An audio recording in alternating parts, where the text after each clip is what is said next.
કેનેડાના નાયગ્રામાં બોરસદની 22 વર્ષીય વિધિ મેઘા નામની યુવતીની ચાકુના ઘા ઝીકી હત્યા કરવામાં આવી છે। ત્યારે યુવતી છેલ્લા 4 વર્ષથી કેનેડામાં રહેતી હતી અને અભ્યાસની સાથે નોકરી પણ કરતી હતી।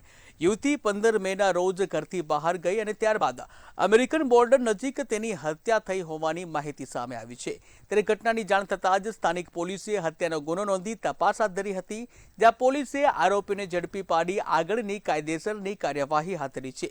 ત્યારે લૂંટના ઈરાદે યુવતીની હત્યા થઈ હોવાની આશંકા વ્યક્ત કરવામાં આવી છે। અમારી દીકરીની જે બી કન્ડિશન છે, અમને લોકોને એટલીસ્ટ એનું મોં બતાવે, ત્યાં આગળથી સરખી એ લોકો કોઈ અમને જવાબ નથી આપી રહ્યા। મારો ભાઈ ત્યાં જ છે, એ બનતા બધા પ્રયત્નો કરે છે, પણ ત્યાંથી અમને જેવો સપોર્ટ જોઈએ એવો સપોર્ટ અમને મળી જ નથી રહ્યો।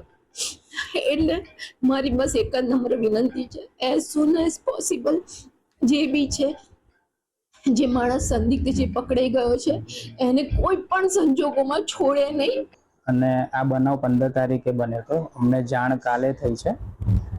અમને ઓફિશિયલ ઈમેલ આવ્યો એટલે અમે ત્યાં બધી તપાસ કરાવી અને પ્રોસિજર કાલે ચાલુ કરાવી દીધી।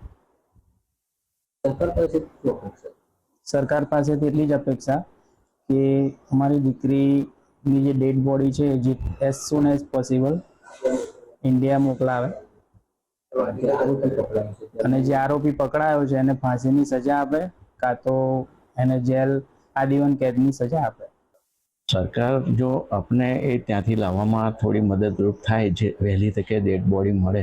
આટલા દિવસો તો થઈ ગયા છે, અમને તો કંઈ જાણ નથી અને આ કાલે આવ્યા ત્યારે જ ખબર પડી કે 15 તારીખના ત્યાં આવો બનાવ બન્યો છે।